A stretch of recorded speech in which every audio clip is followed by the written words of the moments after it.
I have something to tell you. This whole church thing, I can't do it anymore. People over there, they discourage me and put me down.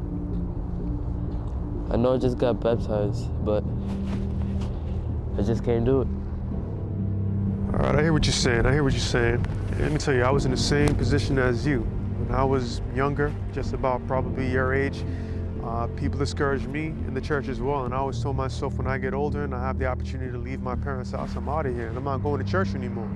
And that's exactly what I did. When I got to college, didn't go to church for about 3 to almost 4 years, man. And let me tell you, that was the worst 3 to 4 years of my life. Being away from God, running away from God, not doing what God called me to do.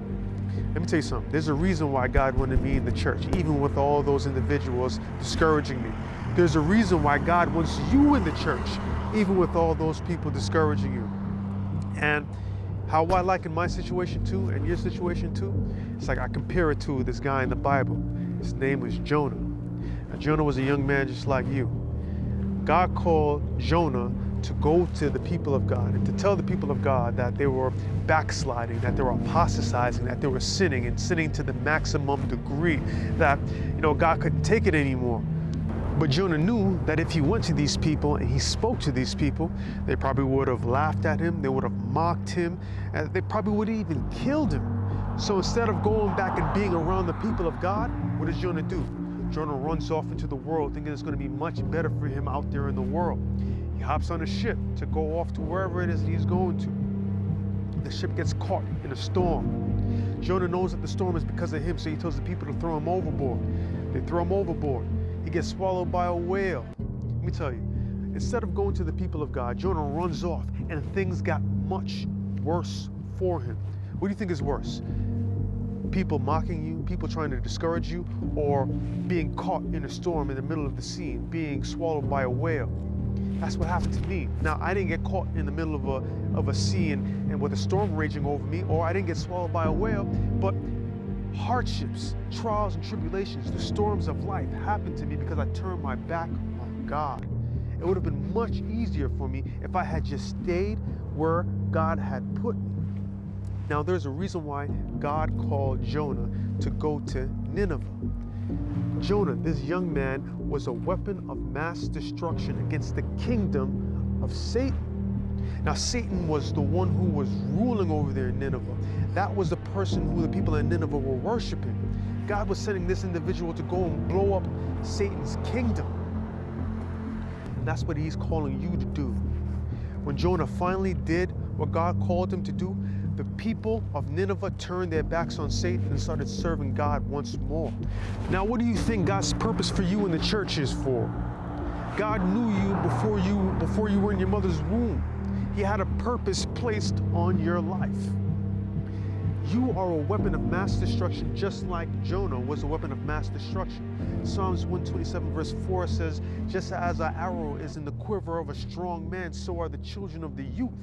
You are the weapon that God is using against the kingdom of Satan.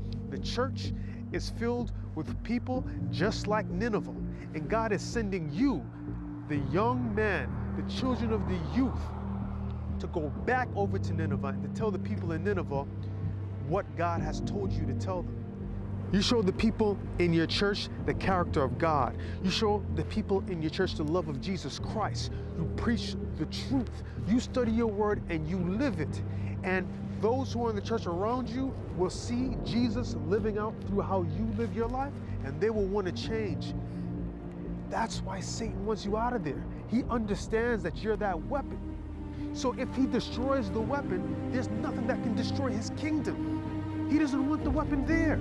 That's why he's sending people to discourage you.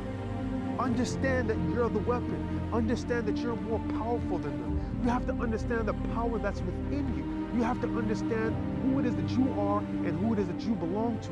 So what if anybody says anything against you, if anybody puts you down in the church? God said that you're a royal priesthood. You are a king.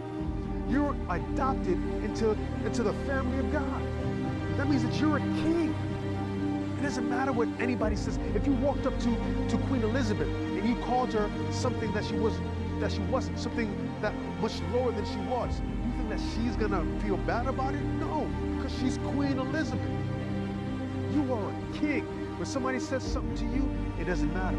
It doesn't matter because you don't understand who it is you are and who created you, who you belong to. God made you to be his weapon. Go back to your church and be that weapon. You are a weapon of mass destruction against the kingdom of Satan. Remember that. And let me tell you one more thing, and don't ever forget this. I love you, and I'm here for you. And most of all, Jesus Christ loves you. He will never leave you nor forsake you. Just put your faith in him. All right?